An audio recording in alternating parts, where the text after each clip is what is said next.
from New York, Late Night Show with Mike Siddiqui. بسم اللہ الرحمن الرحیم، اللہم صلی علی محمد وعلی آل محمد۔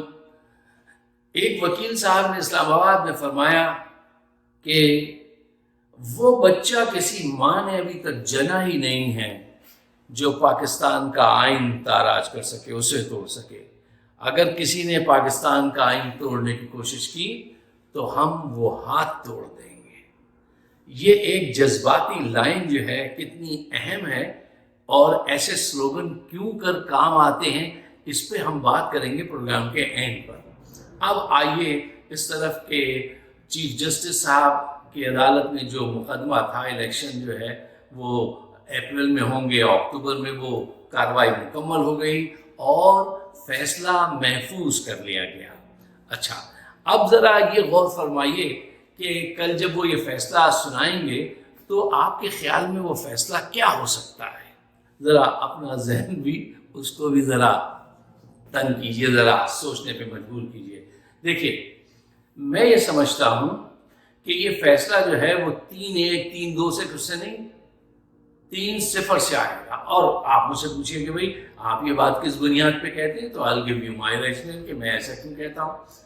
دیکھیے، جج صاحب نے جب وہاں پہ یہ بحث شروع ہوئی اور اٹارنی جنرل سے یہ پوچھا کہ آپ یہ فرمائیے کہ 8 اکتوبر کو اگر آپ یہ الیکشن وہاں لے جائیں گے تو اس وقت یہ سارے مسائل ختم ہو جائیں گے جو آپ آج بتا رہے ہیں کہ پیسہ نہیں ہے، سیکیورٹی نہیں ہے، تو یہ کیسے ممکن ہے؟ یہ حالات ٹھیک ہو جائیں گے اکتوبر میں؟ اس کا کیا ثبوت ہے؟ سمجھائیے۔ وہ سمجھانے میں ناکام رہے، وہ ادھر ادھر کی ہانکتے رہے کہ صاحب وہ جو پہلے ڈیسیجن ہوا تھا وہ 3-2 سے ہوا تھا، 4-3 سے نہیں، 4-3 سے ہوا تھا، 3-2 سے نہیں۔ ارے انہوں نے کہا وہ چیز آلریڈی آرڈر ہو گئی، وہ سب آپ نے الیکشن کمیشن نے قبول کر لی تھی وہ ساری بات۔ اب آپ جو بات کر رہے ہیں، آج جس بات پہ بحث ہو رہی ہے اس پہ بات کیجیے۔ دیکھیے، irrelevant باتوں سے کورٹ کا ٹائم ضائع کرنا یہ کوئی ذہانت کی دلیل نہیں ہے، یہ آپ کے پاس دلیل نہ ہونے کی دلیل ہے۔ اور یہ نون لیگ کا یہ طریقہ کار ہے کہ یہ جا کے عدالت میں ان کی مرضی کے جج ہوتے ہیں اور مستخاصہ ان کی مرضی کا ہوتا ہے اور یہ اسی قسم کی irrelevant باتیں کرتے ہیں۔ مجھے ایک بات یاد آ گئی جو آپ بھی سنیں تو آپ بھی انجوائے کریں گے۔ دیکھیے، یہ بڑا کاسٹک موضوع ہے جو آج کل ہم دن رات آپ سے ڈسکس کرتے ہیں، تو میری کوشش یہ ہوتی ہے کہ بہت ہی اہم موضوع بھی ہم بڑے نرمی سے آپ کے سامنے پیش کریں، تھوڑا سا اس میں تھوڑا مزہ بھی رہے، کچھ ایسا نہ ہو بہت زیادہ دل پہ گرم سے۔ شہباز شریف صاحب کا قصہ ہے، وہ عدالت میں آئے اور عدالت ان کی کرپشن پہ بات کر رہی تھی کہ بھئی یہ بتائیے کہ یہ اتنے پیسے جو ہے کہاں، اس کی یہ ثبوت ہے اور یہ کیا ہے، یہ غلط ہے یا صحیح، اپنا ثبوت دیجیے۔ تو وہ کہنے لگے، جج صاحب آپ کو پتہ ہے فلسطینیوں پہ کتنا ظلم ہو رہا ہے اور مجھے بہت سارے کام کرنے ہیں باہر جا کر۔ تو جج صاحب نے حیرت سے کہا، بھائی یہاں جو بات ہو رہی ہے وہ ہو رہی ہے آپ کے کرپشن کے پروف جو آئے ہیں ان کو آپ کیسے اس کے حق میں کیا کہیں گے؟ آپ فلسطین کی بات یہاں کہاں لے آئے؟ مطلب یہ پوسٹ کرتے تھے میں اتنا بڑا وہ ہوں لیڈر کہ دنیا کی مجھے فکر ہے، میں فلسطین کے مسئلے حل کراؤں گا، اپنی یہ جھوٹے کرپشن کے جو چارجز ہیں جس سے آپ اس کا میں حساب کتاب دوں۔ تو یہ ایسی irrelevant باتیں کرنا ان کا حق ہے۔ یہ ڈریم ورلڈ میں رہنے والے لوگ ہیں، وہ تو پتہ نہیں کیسے اللہ کا حکم ہوا کہ کیا ان کے ہاتھ میں یہ ناریل لگ گیا، ابھی اس کو لوٹے جا رہے ہیں، پاکستان کو لوٹے جا رہے ہیں۔ اچھا خیر، اب آئیے، اچھا جج صاحب نے جب ان سے اس پہ دلیل دینے کو کہا تو اٹارنی جنرل کے پاس جو ہے کوئی دلیل نہیں تھی۔ پھر اس کے بعد الیکشن کمیشن کے جو وکیل ہیں عرفان قادر صاحب، ان کو لایا گیا، ان سے پوچھا گیا تو انہوں نے وہی رونا گانا گایا پرانا کہ صاحب وہ جو ہے نا ہمارے پاس پیسے نہیں ہیں۔ انہوں نے کہہ دیا تھا اس دن الیکشن کمیشن نے، we are a failed state, ہم نے دیوالیہ ہو چکا ہے، ہمارے پاس پیسے نہیں ہیں۔ یہ ایک الزام بوڈا۔ اچھا، دوسری یہ کہ ہمیں فوج وہ نہیں دے رہی، اپنی فورس نہیں دے رہی حفاظت کے لیے۔ دیکھیے، انہوں نے کہا تھا، یعنی کہ کسی وزیر نے کہا تھا کہ ہم نے 500 ارب روپے پچھلے مہینے جمع کیے ہیں ٹیکس کے ذریعے، تو اس میں سے 22 ارب دے دیں آپ۔ یہ اس طرف سلوشن کی طرف نہیں جا رہے ہیں، یہ ایکسکیوز کی طرف لے کے جاتے ہیں کورٹ کو۔ اور کورٹ جو ہے وہ دلیل کو مانتی ہے، ایکسکیوز کو نہیں مانتی ہے. تو اس بنیاد پہ ان کے خلاف ہی فیصلہ آئے گا اور حق اور سچ کا فیصلہ آئے گا. اچھا یہ صاحب ہیں عرفان قادر صاحب، یہ ایک ایسے دادا گیر ٹائپ کے وکیل ہیں کہ جو اونچی آواز سے اور بدماشی کے ذریعے جو ہے وہ اپنی بات کہتے ہیں اور فورس کرنا چاہتے ہیں. کچھ جج ایسے ہوتے ہیں ادھر تھوڑا سا انڈر آ جاتے ہیں ان کے، اور کچھ ایسے ہوتے ہیں بنگال ٹائپ کے، وہ کہتے ہیں نہیں صحیح ٹون میں بات کیجیے، صحیح بات کیجیے، ثبوت کی بات کیجیے، ادھر ادھر کی بات مت کیجیے. یہ صاحب جو تھے یہ پہلے، اب یہ دیکھیے کیا کیا دھاندلی، بھائی اتنی دھاندلیاں انہوں نے کی ہیں کہ لوگوں کو اب ان کی کوئی سمجھ نہیں آتی کہ کیا حقیقت ہے کیا دھاندلی. یہ وزیر اعظم کے معاون خصوصی تھے، فوراً استعفیٰ دلا کے، کیونکہ یہ بد زبان ہیں، بدماش داداگیر ٹائپ کے آدمی ہیں، تو ان کو الیکشن کمیشن کا وہ وکیل بنا کے یہاں پہ بھیج دیا. لیجیے ثبوت کچھ نہیں ہے، عقل فہم کچھ نہیں ہے، کیونکہ بدماشی ہے آواز میں، شخصیت میں، تو اس سے آپ دبائیں گے چیف جسٹس کو. یہ بہت ہی بڑی بیوقوفی ہے. اچھا پھر جب یہ کہتے ہیں کہ ہمیں فوج چاہیے ہمیں، تو بھائی تمہیں کتنے 6-7 لاکھ کی ہماری فوج ہے، تمہیں کتنے لوگ چاہیے سیکیورٹی کے لیے؟ تمہیں الیکشن کرانے یا کسی سے جنگ لڑنی ہے جس کے لیے تمہیں اتنی بڑی فورس چاہیے؟ ہمارے پاس نیوی کی بھی لوگ ہیں، ٹھیک ہے نا، ٹرینڈ لوگ ہیں وہ بھی، اور دوسری فورسز کے ہیں، پولیس ہے، سب کچھ ہے، لیکن یہ صرف ایک بہانہ ہے ان کے پاس. اچھا یہ تو ہو گئی ان کی بات. اب دیکھیے اس وقت دو چیزوں پہ نظر رکھیے. جرنیل جو ہیں انہوں نے پریشر ڈالا ہوا ہے چیف جسٹس پر. فائز عیسیٰ ان کے ساتھ ملوث ہے یہ آئین کو تاراج کرانے میں. ان دونوں قوتوں کو اپنی نظر میں رکھیے. جرنیلوں کے اعصاب بھی اب شل ہونے شروع ہو گئے ہیں کہ بھائی کب تک مار پیٹ کے دیکھ لیا نا تو کیا حاصل ہوا، اور مزید مار پیٹ کر کے پابندی لگا کے دیکھ لو، مزید بھی وہی حاصل ہوگا جو پہلے حاصل ہوا. تمہیں اپنا طریقہ کار بدلنا پڑے گا ورنہ تو رزلٹ وہی آئیں گے. دیکھیے فائز عیسیٰ بہت خطرناک آدمی ہے، ان کو کسی صورت پاکستان کا چیف جسٹس نہیں بننا چاہیے. کیوں؟ پہلے یہ انوالو تھے لندن میں جائیداد کے چکر میں، اور انہوں نے ان کی ہے جائیدادیں وہاں پر، وہ سب اس میں آپ کو پچھلی مرتبہ بتا چکا ہوں کہ بیوی ان کی کام کرتی تھی، امریکن اسکول میں پڑھاتی تھی، تو کہنے لگے وہ اتنی بڑی تنخواہ ملتی ہے. ارے یار اتنی بڑی تنخواہ تھوڑی ملتی ہے اسکول میں، امریکن اسکول میں پڑھانے کی، کہ لندن میں پراپرٹیز لے لی. خیر اس میں انہوں نے کیا کیا کہ قانون بنوا دیا کہ کوئی جج سے، کسی بھی جج سے یہ نہیں پوچھ سکتا کہ اس کے پاس پیسے کہاں سے آئے. بہت خوب بہت خوب.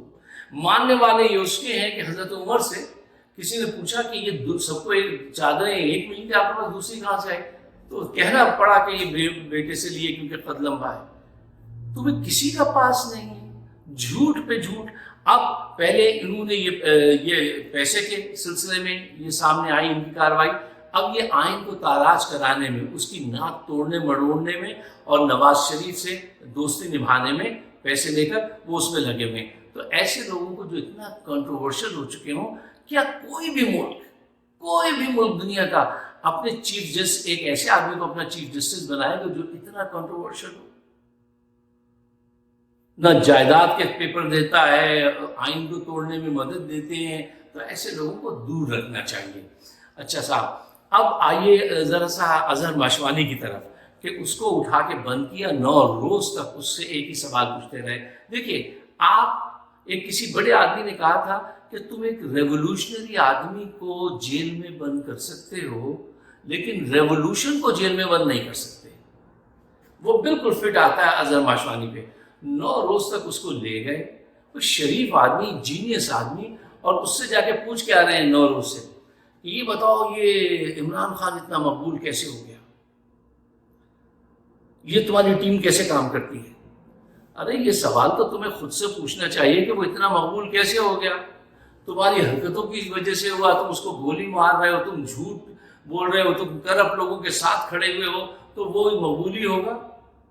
تو یہ سوال تمہیں خود سے پوچھنا چاہیے. تم اس سے پوچھ رہے ہو اور وہ تمہیں صحیح بتائے گا کہ کیوں مقبول ہوا ہے وہ. یار ان کو نائف کہو، بیوقوف کہو، چالاک کہو، مکار کہو، کیا نام دیں ان کو، کہ 9 روز تک ایک شریف آدمی کو پریشان کرتے رہے اور اس سے پوچھتے رہے کہ ان کو پیسے کون دیتا ہے، اور وہاں پہ وہ پولیگرافک مشین کا ٹیسٹ اس کے ساتھ کیا جا رہا ہے کہ تاکہ پہچان سکے کب جھوٹ بول رہا ہے کب سے. یہ irrelevant باتیں تھیں اس کو پکڑ کے پوچھنے کی. اس کو پکڑ کے تم نے اپنے پہ مزید بدنامی مول لی، سولوشن کچھ نہیں ملا۔ دیکھیے یہ سب مل کر جرنیل، میڈیا، نون لیگ، زرداری، مافیاز، یہ سب مل کے ایک کوشش یہ کر رہے ہیں کہ یہ سمندر کو پیچھے دھکیل دیں۔ سمندر پیچھے نہیں جائے گا، وہ ان کو لے کے جائے گا اگر جائے گا تو۔ یہ عوام کو پیچھے نہیں دھکیل سکتے۔ عمران ان کے خلاف نہیں ہے، صرف پوری 22-24 کروڑ عوام ان کے خلاف ہے۔ عوام کا وہ سمندر نکل آیا ہے۔ اب دیکھیے شعور اتنا زیادہ بڑھ گیا ہے پاکستانی اس میں کہ یہ اس کو کنٹرول نہیں کر سکتے۔ یہ بات آپ میری ویڈیو سنبھال کے رکھیے گا، آج بھی صحیح ہے اور آنے والے ہر پل میں یہ اور زیادہ صحیح ہوتی نظر آئے گی آپ کو۔ کیوں؟